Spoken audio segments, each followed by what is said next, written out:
Hi hello ನಮಸ್ಕಾರ. ಎಲ್ಲರೂ ಹೇಗಿದ್ದೀರಾ? ಚೆನ್ನಾಗಿದ್ದೀರಾ ಅಂದ್ಕೊಳ್ತೀನಿ. ನಾನು ಕೂಡ ತುಂಬಾ ಚೆನ್ನಾಗಿದ್ದೀನಿ. ತುಂಬ ಜನ ವೇಟ್ ಮಾಡಿದ್ದೀರಾ ನಾನು ಯಾವಾಗ ಅಪ್ಲೋಡ್ ಮಾಡ್ತೀನಿ ಅಂತ ವಾಟ್ಸಪ್ಪಲ್ಲೆಲ್ಲ ಮೆಸೇಜ್ ಮಾಡಿದ್ದೀರಾ. ಸೊ ತುಂಬ ಥ್ಯಾಂಕ್ಸ್. ನನ್ನ ವಿಡಿಯೋ ಅಪ್ಲೋಡ್ ಮಾಡೋದನ್ನ ನೀವು ವೇಟ್ ಮಾಡ್ತಾ ಇದ್ದೀರಾ. ಸೊ ನೆಕ್ಸ್ಟ್ ರೆಸಿಪಿ ಬಂದು ಇವತ್ತು ನಾನು ಕ್ರಿಸ್ಪಿ ಕಾರ್ನ ಮಾಡ್ತೀನಿ. ಬನ್ನಿ ಇವತ್ತಿನ ಒಂದು ವ್ಲಾಗ್ನ ಸ್ಟಾರ್ಟ್ ಮಾಡೋಣ. ಮೊದಲೇದಾಗಿ ಈ ಒಂದು ಕಾರ್ನ ಎಲ್ಲ ಚೆನ್ನಾಗಿ ಬಿಡಿಸಿಟ್ಕೊಂಡಿದ್ದೀವಿ. ಅದಾದಮೇಲೆ ಒಂದು ಬೌಲ್ಗೆ ನಾವು ನೀರನ್ನು ಹಾಕಿ ಒಂದು 30 ಸೆಕೆಂಡ್ ಇದನ್ನು ಕುದಿಸಿದ್ರೆ ಸಾಕು. ನೋಡಿ, ಅದಾದಮೇಲೆ ನಾನು ಈ ರೀತಿ ಜಾಲಿಯಿಂದ ತೆಗೆದು ಇದನ್ನು ಒಂದು ಕಾಟನ್ ಟವಲ್ ಮೇಲೆ ಸ್ಪ್ರೆಡ್ ಮಾಡಿ ಇಟ್ಕೊಂಡಿದ್ದೀನಿ. ನೋಡಿ, ಈ ರೀತಿಯಾಗಿ ಇಟ್ಕೊಂಡು ಇದು ಕಂಪ್ಲೀಟಾಗಿ ನೀರು ಹೋಗಬೇಕು. ಓಕೆನಾ? ಈ ರೀತಿಯಾಗಿ ಮಾಡ್ಕೊಳ್ಳಿ, ಅಥವಾ ನೀವು ಟಿಶ್ಯೂ ಪೇಪರಲ್ಲಾದರೂ ಕೂಡ ಹಾಕೋಬೋದು. ಆಮೇಲೆ ಇದಕ್ಕೆ ನಾನು ಜೀರಿಗೆ ಪೌಡರು ಜೊತೆಗೆ ಕಾಳು ಮೆಣಸಿನ ಪೌಡರ್ನ ತೊಗೊಂಡಿದ್ದೀನಿ. ಹಾಗೆ ಒಂದು ಬೌಲ್ಗೆ ಈ ಕಾರ್ನ್ಗಳನ್ನ ತೆಕ್ಕೊಂಡು ಅದಕ್ಕೆ ರುಚಿಗೆ ಅನುಸಾರವಾಗಿ ಉಪ್ಪನ್ನ ಹಾಕ್ಕೊಳ್ತಾ ಇದ್ದೀನಿ. ಜೊತೆಗೆ 1 ಟೇಬಲ್ ಸ್ಪೂನಷ್ಟು ಕರಿಮೆಣಸಿನ ಪೌಡರ್, ಪೆಪ್ಪರ್ ಪೌಡರ್ನ ಹಾಕ್ಕೊಳ್ತಾ ಇದ್ದೀನಿ. ಹಾಗೆಯೇ ಅದಕ್ಕೆ 1 ಟೇಬಲ್ ಸ್ಪೂನಷ್ಟು ಜೀರಿಗೆ ಪೌಡರ್, ಇದು ಕೂಡ 1 ಟೇಬಲ್ ಸ್ಪೂನಷ್ಟನ್ನು ಹಾಕ್ಕೊಳ್ತಾ ಇದ್ದೀನಿ. ನಂತರ ಇದಕ್ಕೆ ಖಾರದ ಪುಡಿ, ನಿಮಗೆ ಸ್ಪೈಸಿಯಾಗಿ ಬೇಕು ಅಂತ ಅಂದರೆ ಸೊ ಇದನ್ನು ಸ್ವಲ್ಪ 1-2 ಟೇಬಲ್ ಸ್ಪೂನ್ ಆದ್ರೆ 3 ಟೇಬಲ್ ಸ್ಪೂನ್ ಆದರೂ ಹಾಕೋಬೋದು. ಇದನ್ನು ಸೈಡ್ ಡಿಶ್ಗೆ ಅಂದರೆ ಪಾರ್ಟಿ ಮಾಡಿದಾಗ ಸೈಡ್ ಡಿಶ್ಗೆ ತುಂಬಾ ಚೆನ್ನಾಗಿರುತ್ತೆ ತಿನ್ನೋಕ್ಕೆ. ಆಮೇಲೆ ಇದು ನೋಡಿ, ಈ ರೀತಿಯಾಗಿ ಮಿಕ್ಸ್ ಮಾಡ್ಕೊಳ್ಬೇಕು ಎಲ್ಲ ಕಡೆ. ಆ ಪೆಪ್ಪರ್ ಪೌಡರು, ಉಪ್ಪು, ಖಾರದ ಪುಡಿ ಎಲ್ಲ ಕೂಡ ಚೆನ್ನಾಗಿ ಮಿಕ್ಸ್ ಆಗಬೇಕು ರೀತಿಯಾಗಿ. ಅದಾಗಿ ನೆಕ್ಸ್ಟ್ ಸ್ಟೆಪ್ ಬಂದುಬಿಟ್ಟು ಹಿಟ್ಟುಗಳನ್ನ ಹಾಕೋಣ. ಮೊದಲೇದಾಗಿ 2 ಟೇಬಲ್ ಸ್ಪೂನಷ್ಟು ಕಾರ್ನ್ಫ್ಲೋರು ಜೊತೆಗೆ ಅಕ್ಕಿ ಹಿಟ್ಟು 1-2 ಟೇಬಲ್ ಸ್ಪೂನಷ್ಟು ಹಾಕ್ಕೊಳ್ಬೇಕು. ಜೊತೆಗೆ ಮೈದಾ ಹಿಟ್ಟು ಕೂಡ.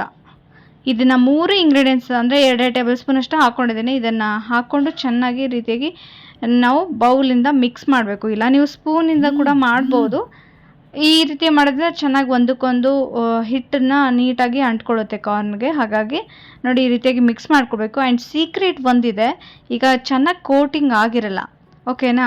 ಈಗ ಮತ್ತೆ ನೀವು ಅದನ್ನೇ ಹಿಟ್ಟು ಹಾಕಿ ಮತ್ತೆ ಮಿಕ್ಸ್ ಮಾಡಿದ್ರೆ ಹಿಟ್ಟು ಆಗಲ್ಲ. ಅದಕ್ಕೆ ಏನು ಗೊತ್ತಾ, 1-2 ಟೇಬಲ್ ಸ್ಪೂನಷ್ಟು ಈ ರೀತಿ ನೀರನ್ನ ಹಾಕ್ಕೊಂಡು ಹೋಗಬೇಕು. ಹಾಕಿ ಮತ್ತೆ ಇದನ್ನು ಮಿಕ್ಸ್ ಮಾಡ್ಕೊಳ್ಬೇಕು ಈ ರೀತಿಯಾಗಿ. ನೋಡಿ, ಮಿಕ್ಸ್ ಮಾಡಿಕೊಂಡು ಮತ್ತೆ ಪ್ರೊಸೆಸ್ ಅಂದರೆ ಮತ್ತೆ ಹಿಟ್ಟನ್ನು ಎಲ್ಲ 2 ಟೇಬಲ್ ಸ್ಪೂನಷ್ಟು ಹಾಕ್ಕೊಂಡು ಹೋಗ್ಬೇಕು. ಎಲ್ಲಿವರೆಗೂ ಈ ಕಾರ್ನ್ ಕಂಪ್ಲೀಟಾಗಿ ಹಿಟ್ಟಿಂದ ಕವರ್ ಆಗಿರಲ್ಲ ಅಲ್ಲಿವರೆಗೂ ಈ ರೀತಿ ಪ್ರೊಸೆಸ್ನ ಮಾಡ್ಕೊಂಡೋಗಿ. ಸ್ಟಾರ್ಟಿಂಗ್ ಮಾಡೋರಿಗೆ ಸ್ವಲ್ಪ ಕಷ್ಟ ಆಗ್ಬೋದು, ಬಟ್ ತುಂಬ ಈಸಿಯಾದ ರೆಸಿಪಿ. ಆ್ಯಂಡ್ ತಿನ್ನೋಕೆ ಕೂತ್ರೆ ಖಾಲಿಯೇ ಆಗಿಬಿಡುತ್ತೆ, ಅಷ್ಟು ರುಚಿಯಾಗಿರುತ್ತೆ. ನೋಡಿದ್ರಲ್ಲ, ಮತ್ತೆ 2 ಟೇಬಲ್ ಸ್ಪೂನಷ್ಟು ಹಿಟ್ಟನ್ನು ಹಾಕ್ಕೊಳ್ತಾ ಇದ್ದೀನಿ. ಹಾಕ್ಕೊಂಡು ಮತ್ತೆ ಇದನ್ನು ಚೆನ್ನಾಗಿ ಮಿಕ್ಸ್ ಮಾಡ್ಕೊಳ್ಬೇಕು.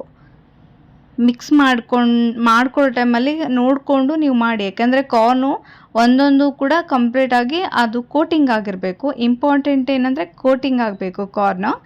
ಸೊ ನೋಡಿ, ಈ ರೀತಿಯಾಗಿ ಮಿಕ್ಸ್ ಮಾಡ್ಕೊಳ್ಬೇಕು. ಇದನ್ನು ರೆಸ್ಟಿಗೆ ಇಡೋ ಅವಶ್ಯಕತೆ ಇಲ್ಲ. ಈ ಕಡೆ ಎಣ್ಣೆ ಕಾಯೋವರೆಗೂ ಈ ಕಡೆ ಬಿಟ್ಟರೆ ಸಾಕು. ಎಣ್ಣೆ ಕೂಡ ಕಾಯ್ದಿದೆ. ಈಗ ಫ್ರೈ ಮಾಡ್ಕೊಳ್ಳೋಣ. ಡೀಪ್ ಪ್ಯಾನ್ನ ತೊಗೊಂಡಿದ್ದೀನಿ. ಸೊ ನೀವು ಡೀಪ್ ಪ್ಯಾನಲ್ಲೇ ಈ ಕಾರ್ನ ಕರಿಬೇಕಾಗುತ್ತೆ, ಇಲ್ಲ ಅಂದರೆ ಸಿಡಿಯೋ ಚಾನ್ಸಸ್ ಇರುತ್ತೆ.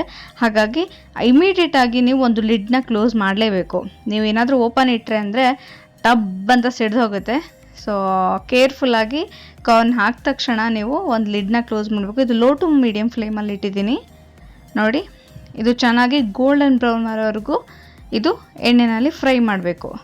ಆಮೇಲೆ ಗೊತ್ತಾಗುತ್ತೆ ನಿಮಗೆ, ನೋಡಿದ್ರೇ ಸ್ವಲ್ಪ ಕ್ರಿಸ್ಪಿನೆಸ್ ಬಂದಿರುತ್ತೆ. ಸೊ ಕ್ರಿಸ್ಪಿ ಆಗೋವರೆಗೂ ಇದನ್ನು ಚೆನ್ನಾಗಿ ಫ್ರೈ ಮಾಡ್ತಾನೆ ಇರಬೇಕು. ನೋಡಿ, ತುಂಬಾ ಚೆನ್ನಾಗಿ ಕಾಣಿಸ್ತಾ ಇದೆ. ಕಲರ್ ಕೂಡ ಸಖತ್ತಾಗಿ ಬಂದಿದೆ.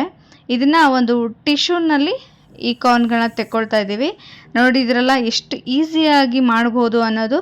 ಟೇಸ್ಟ್ ಕೂಡ ಅಷ್ಟೇ ಚೆನ್ನಾಗಿದೆ. ಇದಕ್ಕೆ ಸ್ವಲ್ಪ ಉಳ್ಳಾಗಡ್ಡಿ ಮತ್ತು ನಿಂಬೆಹಣ್ಣಿನ ರಸ, ಕೊತ್ತಂಬರಿ ಸೊಪ್ಪು ಹಾಕ್ಕೊಂಡು ತಿಂದರೆ ತುಂಬಾ ರುಚಿಯಾಗಿರುತ್ತೆ. ನೀವೆಲ್ಲರೂ ಕೂಡ ಈ ರೆಸಿಪಿನ ಟ್ರೈ ಮಾಡಿ ಹೇಗಿತ್ತು ಅಂತ ಕಮೆಂಟ್ ಬಾಕ್ಸಲ್ಲಿ ತಿಳಿಸೋದು ಮಾತ್ರ ಮರಿಬೇಡಿ. ಈ ರೆಸಿಪಿ ನಿಮ್ಮೆಲ್ಲರಿಗೂ ಇಷ್ಟ ಆಗಿದ್ದಲ್ಲಿ ಲೈಕ್ ಮಾಡಿ, ಕಮೆಂಟ್ ಮಾಡಿ ಹಾಗೂ ಶೇರ್ ಮಾಡಿ. ಮತ್ತೊಂದು ಹೊಸ ರೆಸಿಪಿಯೊಂದಿಗೆ ನಿಮ್ಮೆಲ್ಲರನ್ನ ಭೇಟಿ ಆಗ್ತೀನಿ. ಅಲ್ಲಿವರೆಗೂ ಬಾಯ್ ಬಾಯ್ ಆ್ಯಂಡ್ ಟೇಕ್ ಕೇರ್.